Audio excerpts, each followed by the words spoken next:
Estamos começando o Viva Mais, o seu programa de saúde.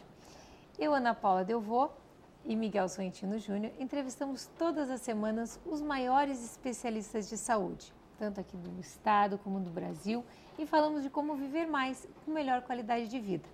Aqui vocês saberão com esses especialistas o que existe de melhor em tratamento nos dias de hoje e na parte curativa. Vocês também poderão participar, sugerindo pautas, assuntos, mandando perguntas, sempre entrando no nosso site, o www.programavivamais.com.br. E a gente também tem uma página no Facebook.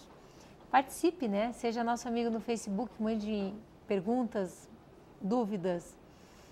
Toda semana a gente está aqui e todos esses programas estão lá no nosso site. Todos que nós já gravamos sobre todos os assuntos. Se teve algum que ficou alguma dúvida, um que você gostou muito, quer assistir de novo, estão todos lá no site. Interaja conosco. Hoje nós vamos falar sobre odontologia e cirurgia plástica. E a nossa convidada é a doutora Gisela Grande, que é cirurgiã dentista, com especialização em cirurgia bucomaxilofacial, tem mestrado em cirurgia bucomaxilofacial e está concluindo o seu doutorado. Seja bem-vinda, Gi. Muito obrigada. É sempre muito bom te ter aqui. Muito obrigada. Aliás, as pessoas mandam muitas perguntas sobre esse assunto, por isso que tu está voltando de novo. Vocês escutaram um barulho durante a tua introdução? É, tu estava fazendo bagunça aqui com a caneta, né? A Ana chegou a dar uma parada, se você notou, quando ela estava fazendo a introdução do programa. É que não é pelo barulho, é que eu quase quebrei a caneta dos Swarovski. Mas, Gisela, me diz uma coisa.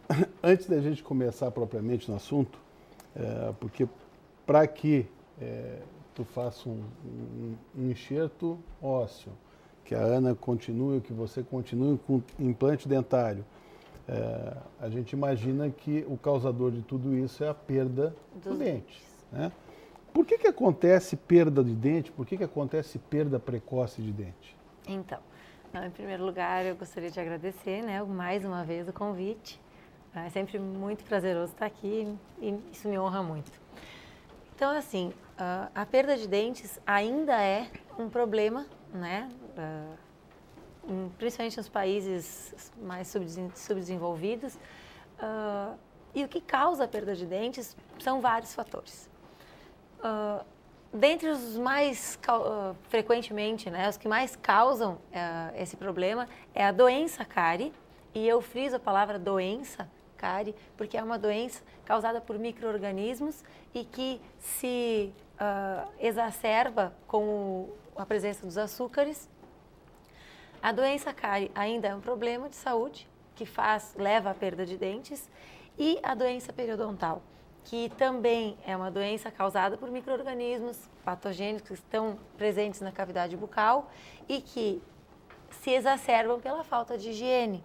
O que é mais interessante, pelo menos as últimas vezes que eu li, a doença periodontal ainda causava mais perda hoje em dia do que a doença cárie, né? Então, ou seja, as pessoas que ficam se preocupando só em não ter cárie, tem que se preocupar também em escovar bem, né, Gi? E o que é a doença periodontal, né? As pessoas pensam que doença periodontal. Aquela pessoa que afrouxa os dentes, né? Pô, mas os meus dentes não estão tão limpinhos, tão branquinhos e tão frouxos, né? Eu não tenho cáries, mas os meus dentes, eu estou perdendo os meus dentes. E uma das coisas que piora, né, a doença é o uso do cigarro, né? O fumo. Para variar, mais uma coisa. E atrapalha a circulação, né? Na verdade, para aquelas pessoas mais antigas que estão nos assistindo, é a antiga piorreia, né? Que os dentes vão amolecendo. E a piorreia antigamente, Miguel, não tinha tratamento. As pessoas extraíam seus dentes ou tiravam os dentes em casa, os dentes amolecendo. Não tinha cura. Hoje em dia é importante a gente até falar, né, Gi, que tem cura, que é a gengivite, que avança para periodontite. Gengivite quando está com a gengiva inflamada, periodontite quando já está com periodonto e com perda óssea. Então o dente começa a ter movimento. Isso tudo porque junta a placa bacteriana, essa placa que se forma todos os dias, ela calcifica, ela vira um tártaro, que é aquela pedrinha. E é interessante que algumas pessoas, a gente tira o tártaro atrás do dente, assim, nossa, doutora, acho que tirou alguma restauração, porque ficou um buraco. E não é que ficou um buraco, é que a pessoa deixou formar tártaro de uma tal maneira que formou uma parede atrás que ficou lisa. Esse tártaro, ele inflama, por ele ser placa bacteriana, né, Gi? Ele é uma bactéria, então ele fica inflamando a gengiva. esse processo inflamatório vai reabsorvendo o tecido ósseo. E por isso o dente começa a ficar mole. Agora tu falou dos pacientes, teve uma vez que uma paciente tinha tanto tártaro, principalmente nos dentes inferiores, né? Forma tártaro mais nos dentes inferiores, porque é onde sai a saliva, a glândula salivar está embaixo da nossa língua, né? Nessa região mais ou menos, e ela se exterioriza embaixo da língua. E essa saliva contém minerais que em contato com a placa endurecem a placa. Enfim, essa paciente ela estava com tanto tártaro que no momento em que eu removi, o tártaro fazia com que os dentes dela ficassem firmes. O tártaro unia um dente no outro e os dentes ficavam firmes. No momento em que eu tirei o tártaro, os dentes se separaram e começaram a balançar. Então, a culpada acabou sendo a profissional que eu amoleci os dentes dela. Mas quanto tempo ia durar essa história até ela notar? Porque não, ia cair tudo. Mole já estava mesmo. Uma hora ia cair o bloco todo, né? Ia cair os dentes todos juntos. Não, e o pior não é isso. O pior era o hálito que essa pessoa devia ter, né? Exatamente. Porque isso que é importante que as pessoas saibam é que essa placa e esse tártaro dão cheiro. Exatamente. Dão mau hálito. E essa inflamação que eles geram, a gengiva fica sangrando, depois ela inflama, vai ficar supurando. Então, vocês imaginem o mau hálito. O cheiro de sangue, né? O sangue ali envelhecido há muito tempo. E sangue cheira mal. Cheira muito mal. Misturado com saliva deve ser um horror. E com pus em seguida. E pus em seguida. E coisa triste isso aí, né? Que a pessoa conviver com isso, porque acho que todo mundo já sonhou que um dente estava caindo ou que o dente estava mole, né? É uma sensação horrorosa. Agora, isso aí se tornar realidade na vida real, quer dizer, o cara... Só ter isso na vida real deve ser muito duro. Agora, uma das razões que se perdem dentes também, isso é muito triste da gente contar, só para completar a pergunta da Gi, existe uma cultura, infelizmente aqui no Rio Grande do Sul, um pouco na zona da praia, e eu fiquei sabendo há pouco tempo que agora na zona, ali na Serra também, que as meninas aos 15 anos, quando tem cárie, dentinho torto, o que os pais faziam? Eles extraíam os dentes. Então, a gente tem muita paciente que ainda usa, ou que usa prótese total. Então, para quem não sabe o que é uma prótese total, eu trouxe aqui para ilustrar para vocês. É a famosa dentadura, né? É a prótese total, que algumas pessoas chamam de chapa, mas é a prótese total que os pais, para ajudar, pensando que ajudavam, né? A gente não ajuda ninguém. Ganhava de presente de casamento, né? Algumas aos 15 anos. Para não dar despesa no marido. 15 anos, de 15 anos para criança, ao invés de dar o anel ou a festa de 15 anos, tinha os dentinhos muito torto ou cariado, extraíam tudo e davam uma dentadura. Ou então na serra, quando vai casar, para não dar custos para o marido, já tiram tudo e já mandam a esposa com a dentadura. Hoje a gente vê isso como uma mutilação, né? Não, e é uma mutilação porque o que acontece? A prótese total, depois que a gente tira, os dentes ajudam a manter o tecido ósseo, né, Gi? Os dentes ajudam a manter o tecido ósseo da face. Tu que é cirurgião plástico sabe muito bem que precisa de suporte, né? Então, se tirar esses dentes, vai perdendo, o osso vai perdendo suporte. Quem mantém o osso da face são os dentes. E a gente nota isso, Ana, isso é uma coisa que a gente começa a observar. Tem uma geração que é essa, onde o pessoal tirava, e eu noto isso muito nos pacientes que chegam lá para fazer cirurgia plástica em geral. Tu nota esse afundamento, é visível esse afundamento. E como é feio, que dá um ar de envelhecimento realmente, né? E não só o afundamento, essa distância da base do nariz até a base do mento, quando a gente perde os dentes, ela diminui. E a tendência é o mento se projetar. O queixo, né, ir para frente. Então, dá essa sensação realmente de pessoa envelhecida, né, e ainda mais com a perda no sentido antero-posterior, a gente acaba perdendo o lábio. O queixinho de bruxa. Né? Exatamente. Fica com aquela cara de bruxa, né, típica. A perda não só dos dentes, porque se fosse só perder os dentes, ainda assim haveria o rebordo alveolar, que é aquele osso que suporta os dentes, que ainda assim teriam algum suporte para o osso, para o lábio. Mas com a perda dos dentes, esse rebordo não tem mais motivo para existir. E aí o organismo acaba absorvendo. Então a gente vê essas senhoras, né, que na época dos 15 anos foram mutiladas, né, por essa cultura de extração de dentes. A gente vê hoje essas senhoras, elas não têm mais nada de osso. É porque assim, o que eu ia dizer é que cada ano se perde 4 milímetros. Então, e com a imagina. pressão da prótese se perde 8 milímetros por ano de osso. Então por isso que a sensação que a gente tem realmente que está faltando tecido é uma sensação real. Né? Não, falta mesmo. Algumas Se pessoas tirar a são prótese, assim, então, completamente retas ali. Tirar a prótese não tem nada. Não tem nada. E me diz uma coisa, desculpa te interromper, Claro. Gi. Assim, ó, mas esse tipo de doença periodontal que tu falaste, né? Com mais a cárie, isso é transmissível?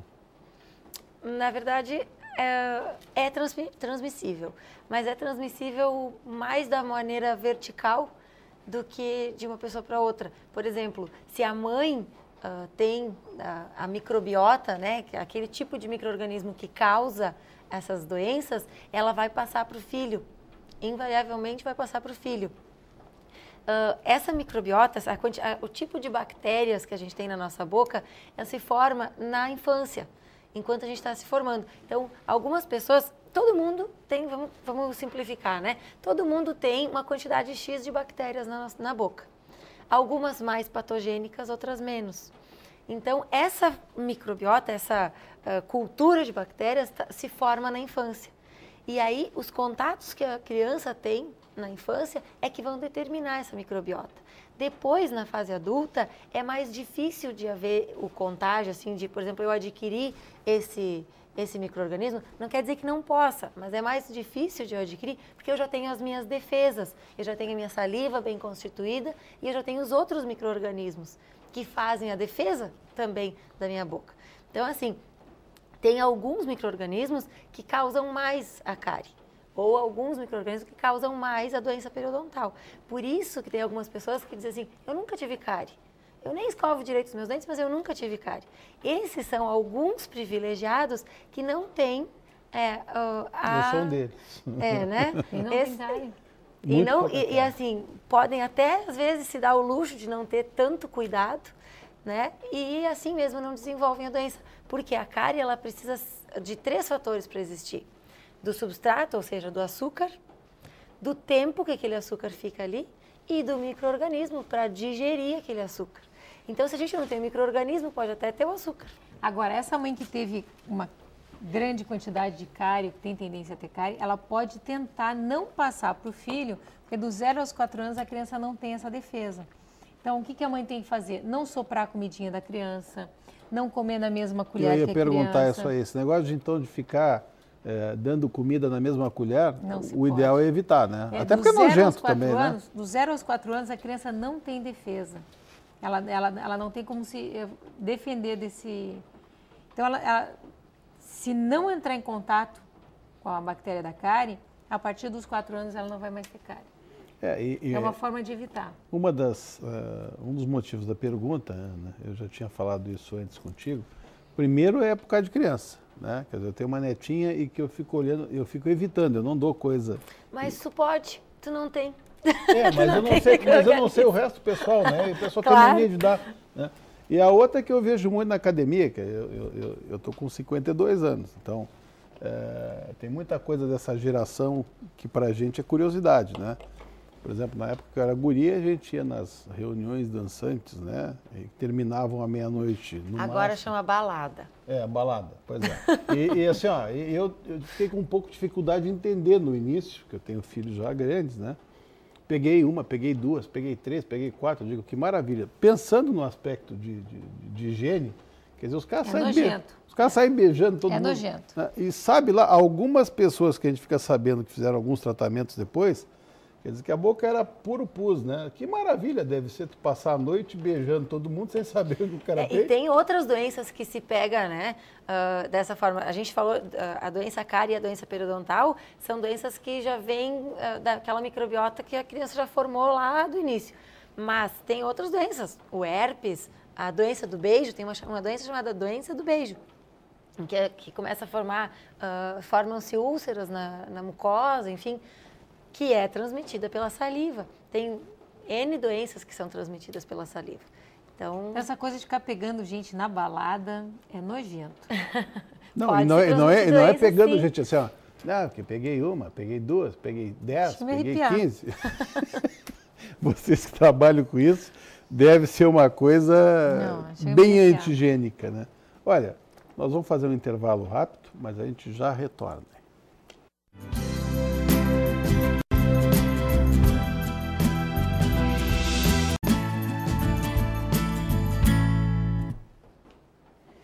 Você que está nos acessando agora, o assunto principal hoje a Ana costuma dizer que ela é a leiga quando vem o pessoal médico aqui.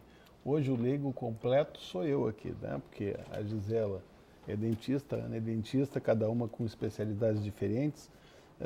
E as curiosidades que você tem, é óbvio que a gente como médico tem também. Você pode estar se perguntando, mas como o cara fez medicina e não sabe odontologia? Não. Na faculdade de medicina, mal e porcamente, a gente sabe nomear os dentes. Quantos são? Olha, já não me lembro mais. E muito menos dizer o nome de cada um deles. Então, 32 concisos. Então, 32 concisos. Gisela, assim, nós estávamos falando em perda precoce de dentes, né? E que isso acaba causando uma perda da maxila, do osso, esse que segura o dente. Então, muitas vezes, por isso que muitas pessoas ficam com aquele arzinho feio, né? O queixinho para frente, pouca distância entre o nariz e o queixo. Muita gente procura o cirurgião plástico por causa disso. E muitas vezes a gente acaba trocando figurinha, né, Ana? Eu mando para vocês, vocês mandam para a gente, porque isso é uma coisa multidisciplinar. Não adianta, depois que perdeu, querer tratar partes moles ou querer embelezar a nível de cirurgia plástica se não tiver uma dentição adequada. Existe como repor esse osso para quem perdeu? Com certeza. É o que muito a nossa especialidade trata, né? E o que muito se estuda também hoje em dia. Então, assim, a partir do momento em que o paciente perdeu os seus dentes, a ideia é repor os seus dentes. De que forma? Na maioria das vezes, assim, a melhor forma de repor os dentes é com implantes, né? Hoje é o padrão ouro, né, para tratamento de reabilitação bucal com implantes. No entanto, essas pacientes, como foi falado, né, no primeiro bloco, que já perderam totalmente o seu osso, essas pacientes não têm mais estrutura, não têm mais suporte para poder colocar os implantes. Então, o que acontece? Lança-se mão do enxerto ósseo, né? O enxerto ósseo ele pode ser de várias maneiras. O enxerto ósseo autógeno é aquele que o doador é o próprio paciente, né? Se tira o osso de um ponto, de uma região, para se colocar osso na outra região. Assim, a gente vai aumentar essa região, que estava com déficit de osso, para, num segundo momento, então, inserir os implantes. Outras formas de enxerto ósseo também são os enxertos ósseos halógenos, que a gente chama, que são enxertos desenvolvidos em laboratório, confeccionados com osso bovino, liofilizado, muitas vezes, ou com as biocerâmicas, que são enxertos sem material vivo. Material inerte. Exatamente, é feito com material inerte. E hoje está muito moderno, né? Tem o RHBMP2, tem muita substância hoje que a gente consegue reconstruir o que se foi perdido, Exatamente. Né? São a grande maioria das ósseos. vezes a gente consegue dar de novo para aquela pessoa condição de colocar, mesmo quem não tenha, se consegue hoje em dia ainda dar condições daquela pessoa colocar implante novo, né? Exatamente. E a vantagem, né, desses enxertos halógenos é de que não precisa abrir um outro sítio, né, para remover osso. Então, que acabam sendo duas cirurgias, né, a cirurgia para abertura e a cirurgia para colocação, né, no outro sítio que está precisando do osso. Então, a gente tem que, claro, juntamente com o paciente, ponderar quais são as vantagens e desvantagens para aquele caso, né? E se realmente é necessário que se faça um enxerto. Alguns pacientes, por exemplo, usam prótese total e estão muito bem com ela. Só que o problema é que, assim, essa perda óssea vai acontecendo gradativamente. E ao longo do tempo, as próteses acabam tendo que ser trocadas. Então, também mudei um pouquinho o assunto, né? Quando não se tem osso, a gente pode colocar o osso de novo, ou então, alguns pacientes que não têm condições, ou problemas de saúde que impeçam essas pessoas de fazer a cirurgia, então, se deve, então, trocar essa prótese. Porque a prótese frouxa, né, dentro da boca, acaba gerando lesões também nas mucosas. Pode acabar causando um câncer de mucosa, né? Pode até, Por fricção, inclusive, né? pela fricção, é um dano, né? É um trauma que o paciente está sofrendo ali e que pode vir a ter consequências piores. Mas todo paciente, fora esses que, assim, eventualmente problema de saúde, tá? Ou problema financeiro, que hoje em dia, eu te diria assim, a grande maioria do pessoal tem condição de fazer. Claro. Tá? Problema financeiro, tá, mas deixa de repente comprar, trocar o carro, não precisa nem tanto isso, né? Muitas vezes deixa de fumar cigarro todos os dias, gastar com besteira e investir em alguma coisa que vale a pena. Quer dizer, fora o paciente com uma doença grave, que eu acho que seria a contraindicação, né? Como qualquer procedimento cirúrgico mais agressivo, não significando que seja agressivo, mas que não deixa de ser um procedimento cirúrgico, se exige que tenha saúde, na verdade. Sim. Afora esse paciente, todos teriam condição de fazer um enxerto ósseo? Acredito que sim. O paciente, inclusive o paciente com osteoporose, não está contraindicado de fazer o enxerto ósseo. Nem o implante. Uma Nem o coisa que as implante. pessoas normalmente ficam em dúvida, né? Eu tenho osteoporose, eu posso fazer implante? Pode, não é uma contraindicação. O que a gente sempre faz, que a Gisela sempre pede, é uma bateria de exames. E aí a gente vê como é que tá as condições físicas, tudo. E aí... Existem alguns tratamentos que contraindicam também, que seria o tratamento com radioterapia, por exemplo, que é o tratamento para o câncer, e algumas reposições de cálcio, por exemplo, alguns bisfosfonatos, que hoje em dia, assim, é um assunto bem atual, eles causam necrose dos maxilares. Eles agem como se fossem uma radioterapia. Principalmente o zometa é um dos tipos de bisfosfonato que mais causa necrose dos maxilares, e só dos maxilares. Sabe que essas reposições de cálcio, eu já cheguei a citar em outros programas, eu e o Vitor, nós estamos fazendo uma pós-graduação. Essa é a vantagem de ter um filho com 33 anos de idade. E a gente vê o pessoal dar cálcio para todo mundo e anunciar cálcio em tudo que é lugar.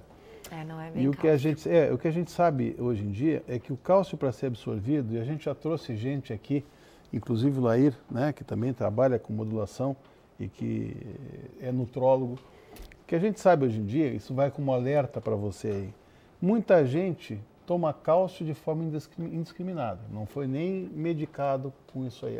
Escutou na televisão que tem que tomar cálcio. Pessoal, o cálcio, para ser absorvido, ele tem que ser dado com magnésio e vitamina D. Porque senão, esse cálcio que você está tomando em excesso, ele, em vez de ir para osso, ele não vai para osso, ele acaba indo para a coronária, acaba indo para a artéria carótida e vai se depositando nas artérias e pode causar o quê? Infarto. Pode causar derrame, que é o AVC, por obstrução das artérias. Quer dizer, isso é uma coisa interessante. Eu não sabia que o cálcio também podia acabar, em vez de ajudando, que a gente sabe que para ajudar tem que ser dado com magnésio, com vitamina D, mas que podia fazer reabsorção das maxilas. Necrose. Então, assim, inclusive a minha tese de doutorado é sobre radioterapia, a do meu marido é sobre o zometa, é sobre os bisfosfonatos. Então, o que se está fazendo, né? O que eu estou testando? Fazer uma propaganda do meu doutorado agora. Eu estou irradiando o osso, né, de animais, e substituindo, fazendo enxertos em cima desse osso. Alguns enxertos halógenos, né, que a gente está testando, que já são muito bem utilizados no mercado em osso normal. A gente está vendo como é que é o efeito deles no osso irradiado. Então, assim, para poder dar suporte também para esses pacientes, para poder ver se esses pacientes são realmente contraindicados para fazer o enxerto.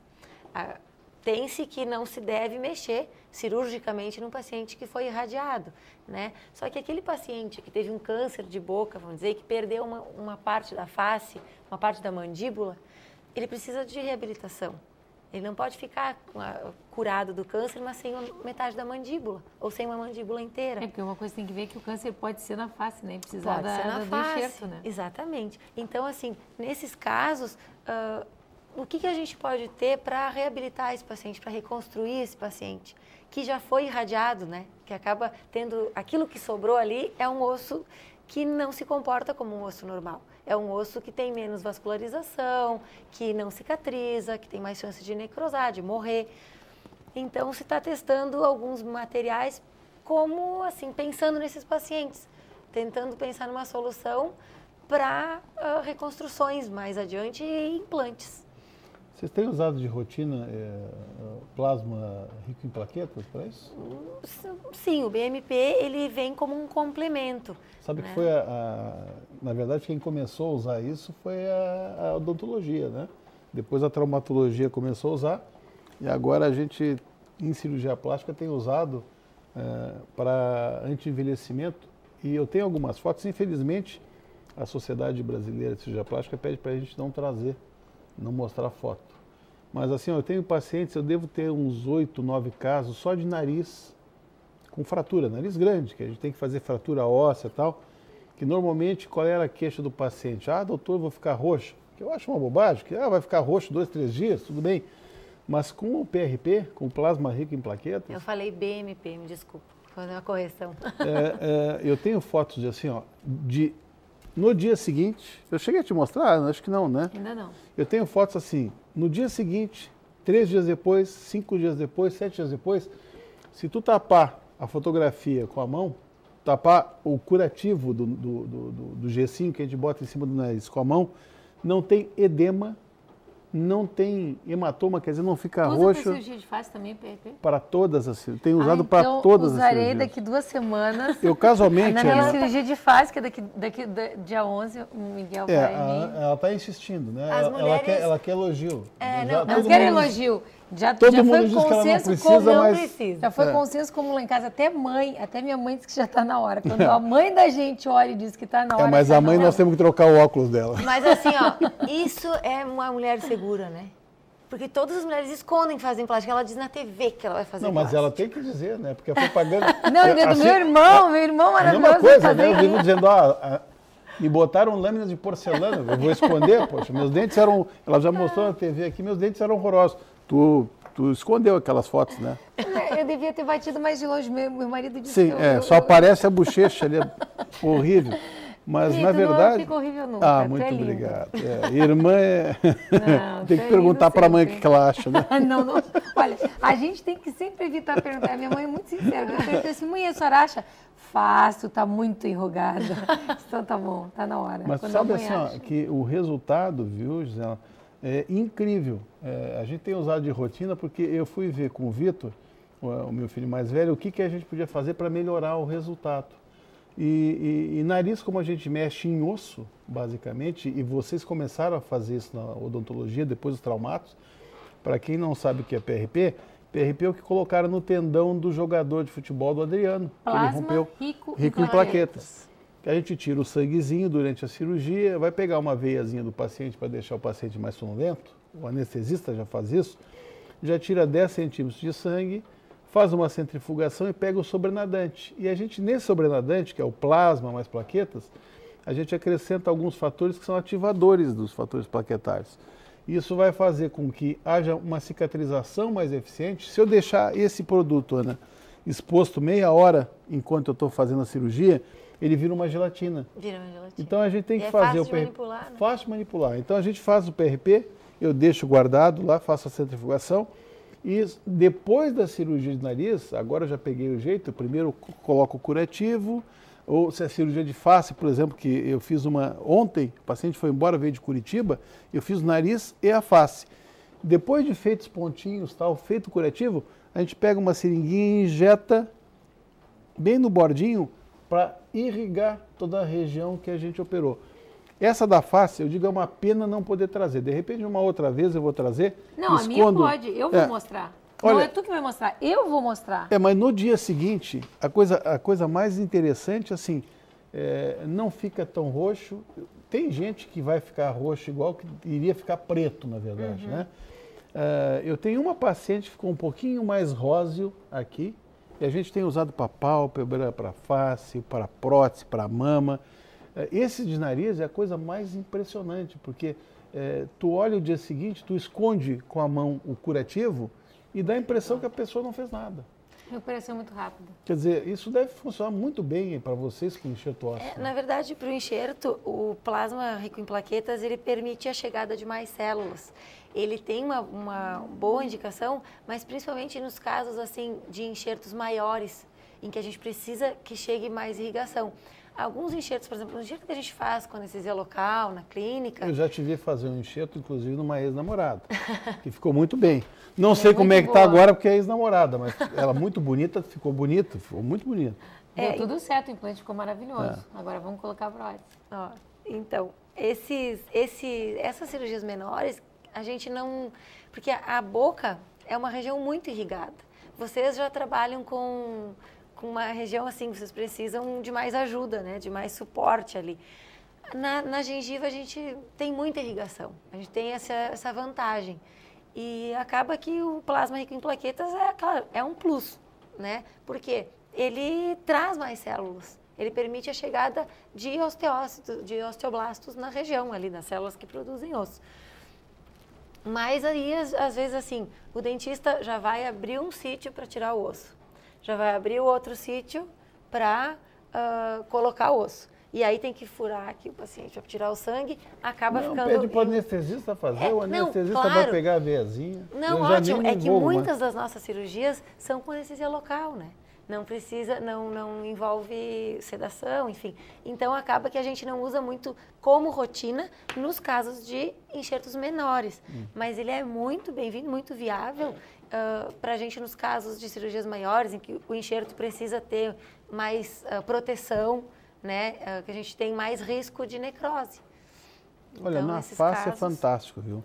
Que além de diminuir o edema e aumentar a cicatrização, isso é uma cola orgânica, né? É uma cola.